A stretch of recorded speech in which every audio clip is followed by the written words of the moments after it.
નમસ્કાર વિદ્યાર્થી મિત્રો, સ્વાગત છે તમારું આજના યુટ્યુબ વિડીયોમાં।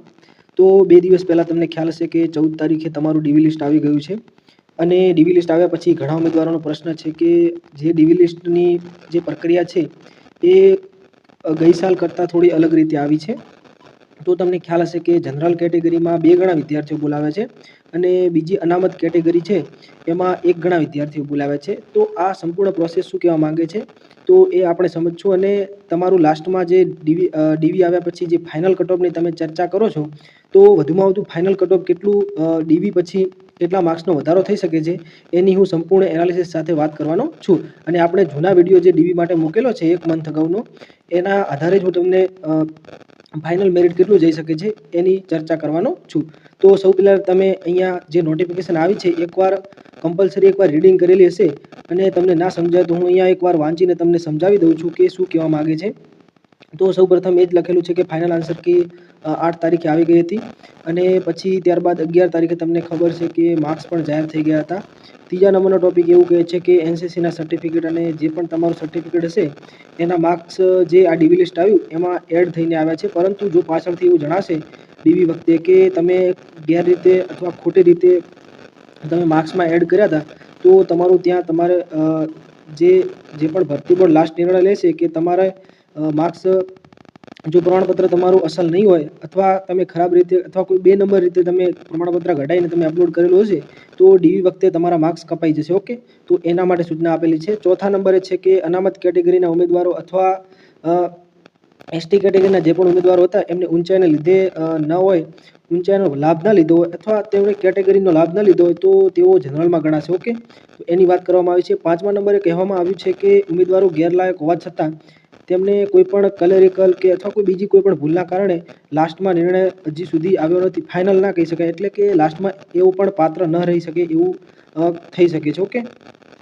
તો એ પણ જણાવ્યું છે અને પછી લાસ્ટ એ પણ સીસીટીવીનું કીધું છે અહીંયા 6ઠ્ઠા નંબરે કે રેકોર્ડિંગ હજુ સુધી બાકી છે ચકાસણી, એના પછી પણ કોઈ ગેરરીતિ અથવા માલુમ પડશે તો ત્યારે પણ ભરતી બોર્ડ તેને બહાર નીકાળી શકે છે।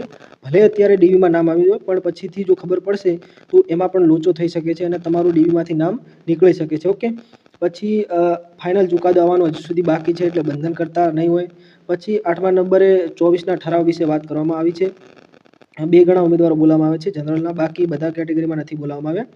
પછી 9મા નંબરનું એવું કહેવામાં આવ્યું છે કે પ્રથમ તબક્કામાં સામાન્ય કેટેગરીના 2 ગણા પરંતુ અનામતના માત્ર 1 ગણા જ બોલાવવામાં આવે છે। ઓકે, અને જો જરૂર પડશે તો બીજી વાર બહાર પડશે।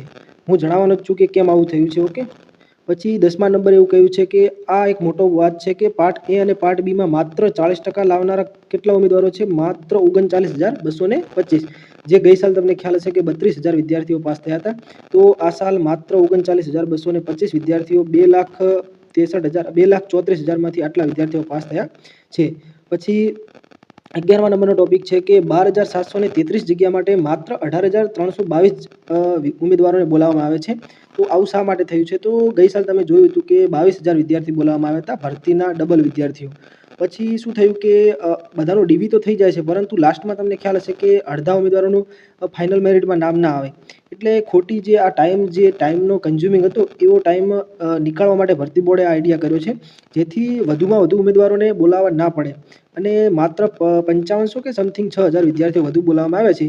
તો એવું કહેવા માગે છે કે એક્સ્ટ્રા કોઈ વિદ્યાર્થીને બીજી વાર ડીવી ન કરાવવું પડે અથવા ડીવી કરાયા પછી ફાઇનલ મેરિટમાં નામ નથી આવતું એના કારણે આ હોઈ શકે, અથવા વધુ ટાઈમ ભરતી બોર્ડને બગડે નહીં અને વિદ્યાર્થીને ડીવી ના આવે તો એ આગળની તૈયારી પણ કરી શકે, તો એ મુખ્ય કારણ હોઈ શકે કે આ માટે 18,000 બોલાવવામાં આવે। ઓકે, પછી તમારો અહીંયા તમને ખ્યાલ જ હશે કે જનરલના ઉમેદવારો ડબલ બોલાવવામાં આવે છે જ્યારે બધી જ કેટેગરીમાં 1 ગણા વિદ્યાર્થી બોલાવવામાં આવે છે। હવે આમાં શું થશે તો કે જે પણ વિદ્યાર્થીઓ જનરલમાં હાલમાં જે 10,900 છે ને, તો તમને ખ્યાલ હશે કે જનરલની જગ્યા કેટલી છે? તો સમથિંગ 5200 આસપાસ જગ્યાઓ છે જનરલની, તો 5200 તો અંદર આવી ગયા આ 10,000માં, પરંતુ 5200 સિવાય જે એક્સ્ટ્રા જે લીધા છે ભરતી બોર્ડે 6,000 સમથિંગ 6,000 વિદ્યાર્થીઓ, એ કયા છે? તો એ વિદ્યાર્થીઓ આ કેટેગરીવાળા છે અંદર, આની અંદર 10,000ની અંદર 10,900ની અંદર, એમાં છોકરા અને છોકરીઓ બંને છે। એટલે જો આ 5200 તો જનરલવાળા જગ્યા ભરી નાખશે અને પાછળથી જે 6,000 વિદ્યાર્થીઓ વધશે એ પોતાની કેટેગરી ભરવા માટે પછી ડીવી પછી જે ફાઇનલ મેરિટ આવશે એમાં પાછળથી પછી કેટેગરી ભરવા માટે તેઓ પોતાની કેટેગરીમાં આવશે। પુરુષો અરે સોરી, મહિલાઓ અને પુરુષો બંને આ 10,000માં જે 5200 જગ્યા તો થઈ જશે જનરલી, પરંતુ જે 6,000 વધશે એઓ પોતાની કેટેગરી ભરવા માટે પાછા પોતાની કેટેગરીમાં આવશે. એટલે ઓટોમેટિક જે પણ આ નીચેલા વિદ્યાર્થીઓ છે, તમને અહીંયા જણાવી દઉં કે જે પણ આ વિદ્યાર્થીઓ છે, આ જે વિદ્યાર્થીઓ છે આટલા 1300, 3200 અને 800 ને 1900, તો આ જે વિદ્યાર્થીઓનું મેરિટમાં નામ આવ્યું છે ને, એમનો ચાન્સ છે, પરંતુ આમાંથી ઘણા વિદ્યાર્થીઓ એવા નીકળશે કે જેમનો ચાન્સ બહુ ઓછો હશે. કારણ કે ઉપરથી જે વિદ્યાર્થીઓ આવશે 5,000, એઓ પોતાની જગ્યા અને કેટેગરીમાં પોતાનું નામ લેવા માટે અહીંયા આવશે, એટલે ઓટોમેટિક અહીંયાથી ખાલી થઈ જશે. જે પણ જગ્યા સિવાયના વિદ્યાર્થીઓ હશે પોતાની કેટેગરીમાં આવશે. એટલે અહીંયા જેમનું નામ આવ્યું છે એમનો ચાન્સ બહુ ઓછો કહેવાય, પરંતુ જે જનરલમાં આવ્યા છે એમનો ચાન્સ 99% કહી શકાય. ઓકે, એટલે તમે સમજી ગયા છો શું કહેવા માગું છું. તો પણ તમને ખ્યાલ ના આવતો તો તમે કોમેન્ટ કરી શકો છો. ઓકે, પછી માજી સૈનિકો વિશે કહેવામાં આવ્યું છે. પાર્ટ એ અને પાર્ટ બીમાં 40%, 41 હતા તો 41 આવી ગયા છે. પછી તમે અહીંયા જોઈ લીધું છે તમારી પીડીએફમાં નામ અને બધી રીતે. ઓકે, તમે આ બધી પીડીએફ જોઈ લીધી છે અને જોઈ લેજો, મેં પીડીએફ મૂકેલી જ છે. ઓકે, ડીવી માટે ડીવીનું જે કોલ લેટર છે એની તારીખ ક્યારે આવશે? તો ગઈ સાલ તમને ખ્યાલ હશે કે 10 સપ્ટેમ્બરના આવી ગઈ હતી, એટલે કે 15 દિવસમાં આવી ગઈ હતી.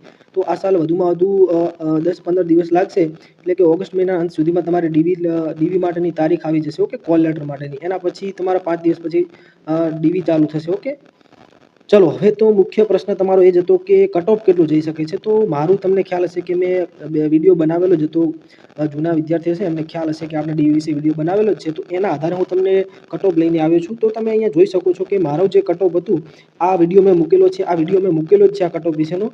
આ વિડીયો છે 3 જુલાઈનો મૂકેલો છે, એટલે તમે ના જોયો તો જોઈ લેજો. પરંતુ તમને અહીંયા એકવાર જણાવી દઉં કે મેં જે કટ ઓફ આપ્યું હતું 1 મંથ અગાઉ કે 1.5 મંથ અગાઉ, જેમાં મેં બિન હથિયારી માટે બધી જ કેટેગરીમાં મેલ અને ફિમેલમાં જે કટ ઓફ આપ્યું હતું તમે જોઈ શકો છો. 138.50, 118, 6,942 જગ્યા છે એના માટેનું કટ ઓફ છે. ઓકે, આ 1.5 મહિના પહેલાં આપેલું કટ ઓફ છે. પણ એકવાર તમને જણાવી દઉં કે હજુ સુધીમાં હું શું બદલાવ કરી શકું છું, અને બદલાવ હું નહીં કરું. લગભગ આપણું કટ ઓફ એકદમ સાચોટ અને સાચું પડી શકે છે. ઓકે, પછી ઈડબ્લ્યુએસમાં 132 અને 112, એસસીમાં 129.50 અને 115, એસસીબીસીમાં 135 અને 116.5, પછી એસટીમાં 112 અને મહિલાઓમાં થોડો લોચો થયો છે. ઓકે, તો અહીંયા જે પણ એક ભૂલ જ થઈ એ માત્ર એસટી કેટેગરીમાં થઈ છે કે બિન હથિયારનું મેરિટ ઊંચું જવાની શક્યતા બહુ છે, એટલે કે 90-12 જતું રહેશે. ઓકે, 95 આજુબાજુ મહિલાઓનું બિન હથિયારી કેટેગરીમાં જવાની શક્યતા પૂરેપૂરી છે. બાકી બધું મને એકદમ પરફેક્ટ લાગી રહ્યું છે. ઓકે, તમને કોઈ પ્રશ્ન હોય તો તમે મને જણાવી શકો છો. પછી હથિયારીમાં આવી જ રીતે તમે જોઈ શકો છો કે હથિયારીનું મારું જે કટ ઓફ આપેલું છે એ તમે જોઈ શકો છો અહીંયા. ઓકે, અહીંયા પણ તમે સેમ જોઈ શકો છો કે જનરલમાં મેલ ફિમેલ અને ઈડબ્લ્યુએસમાં મેલ ફિમેલ આટલું રહી શકે છે. પછી એસસીમાં આટલું રહી શકે છે અને એસસીબીસીમાં પણ આટલું રહેવાની શક્યતા છે. અને એસટીમાં જે મેં આપ્યું છે એમાં થોડો પુરુષોમાં થોડો વધારો થઈ શકે છે. બાકી સ્ત્રીઓમાં તો ખોટું જ છે, આટલું નહીં, પરંતુ 90 આજુબાજુ જવાની શક્યતા છે. ઓકે, 90 આજુબાજુ એટલે વધુમાં વધુ 90, પરંતુ 88 પણ રહી શકે. ઓકે, હથિયારી. ચાલો, તો એક એસટી કેટેગરીમાં થોડુંક વધવાની શક્યતા છે. બાકી બીજી કેટેગરીમાં આપણું જે આપેલું કટ ઓફ છે એ સેમ જ રહેવાની શક્યતા છે. અહીંયા પછી જેલ સિપાહીમાં તમે જોઈ શકો છો 127, 102 અને ઈડબ્લ્યુએસમાં 122 અને 100 જનરલમાં જે અહીંયા મેં આપેલું છે 102 એ થોડુંક વ્યાજબી નથી, એટલે એમાં પણ સુધારો થઈ શકે છે. ઓકે, તો મારી ભૂલ થઈ છે અમુક જે કેટેગરીમાં અહીંયા 102 નહીં, પરંતુ થોડુંક વધવાની શક્યતા છે. મારી ભૂલ છે એમાં હું તમને જણાવું છું. બાકી જનરલમાં ઓકે છે. અને અહીંયા પણ જનરલ મેલમાં થોડીક વધવાની શક્યતા છે 130 આજુબાજુ. પછી થોડું વધારો ઘટાડો થઈ શકે છે. ઓકે, બાકી તમે જોઈ શકો છો અહીંયા. ઓકે, એસસીમાં થોડી મહિલાઓમાં વધવાની શક્યતા છે. ઓકે, મારા કટ ઓફ કરતાં. પછી તમે ઓબીસીમાં જોઈ શકો છો, ઓબીસીમાં પણ થોડી વધવાની શક્યતા છે. અને એસટીમાં તમે જોઈ શકો છો, એસટીમાં 95 છે એ તો ઓકે જ છે, પરંતુ ફિમેલમાં 88 આજુબાજુ જવાની શક્યતા છે. એટલે 2-3 કેટેગરીમાં અમુક થોડો વધારો થઈ શકે છે, એ તમે જોઈ લેજો. ઓકે, લાસ્ટ મેરિટ એ મહિલાઓમાં પતી ગયું. હવે તમને પુરુષોમાં જણાવું તો જગ્યા 3,000 છે, એટલે મેરિટ નીચું જવાની શક્યતા પૂરેપૂરી છે. જનરલમાં મેં 124 જણાવ્યું છે, જે 125 ડીવી કટ ઓફ આવી ગયું છે. તો જનરલમાં મારું અહીંયા તમે લખેલું જ છે કે મેં વાંધો ના આવે, +2- મેં કીધું હતું, તો 126, 128 સુધી જઈ શકે છે. એટલે આ પણ આપણી શક્યતા સાચી પડી શકે છે. અને ઈડબ્લ્યુએસમાં તો ઓકે જ છે. એસસીમાં પણ આટલું રહેવાની શક્યતા છે. એસસીબીસીમાં પણ આટલું રહી શકે છે. 2 માર્ક્સનો વધારો થઈ શકે અહીંયા લખેલું જ છે એટલે વાંધો નહીં આવે. અહીંયા મારાથી બહુ મોટી ભૂલ થઈ હતી. 95 જે આ વર્ષે તમને ખ્યાલ હશે કે ડીવી કટ ઓફ એસટીનું 95 છે, તો 85 નહીં પરંતુ 95 પ્લસ રહેવાની શક્યતા પૂરેપૂરી છે. તો આ વાત મેં કરી કે ડીવી કટ ઓફ પ્રમાણે જે ફાઇનલ કટ ઓફ છે એ મારા 1.5 મહિના વિડીયો જે મૂકેલો છે એના આધારે જ મેં કટ ઓફ તમને આપ્યું છે, જેના કારણે અમુક કેટેગરીમાં તમને ઊંચા નીચું લાગ્યું છે એ મેં સુધારો કરીને તમને એ પણ જણાવવાની કોશિશ કરી છે. તો આપણું 90% આપણે જોઈએ તો આપણું જે કટ ઓફ આપેલું છે 1.5 મહિના પહેલાં એ એકદમ પરફેક્ટ હોઈ શકે છે. ઓકે, તો આ મેં વાત કરી ડીવી કટ ઓફ અને ફાઇનલ કટ ઓફ કેટલું રહી શકે છે મારા મત મુજબ એ જણાવી. હવે તમારે કેટલા માર્ક્સ થાય છે એ તમારે જણાવવાનું છે અને વિડીયોને લાઇક અને ચેનલને સબસ્ક્રાઈબ કરવાનું ભૂલતા નહીં અને તમારા મિત્રો સુધી એકવાર વિડીયોને શેર કરી દેજો. ઓકે, બાકી મળીએ એક નવા વિડીયોમાં અને તમારા જેટલા માર્ક્સ થાય છે એ પણ કોમેન્ટ કરજો. ઓકે, અને તમારા જે પણ પ્રશ્ન હોય કે આગળનો વિડીયો શેના વિશે બનાવો એની પણ કોમેન્ટ કરજો. જય હિન્દ, જય ભારત. મળીએ એક નવા વિડીયોમાં.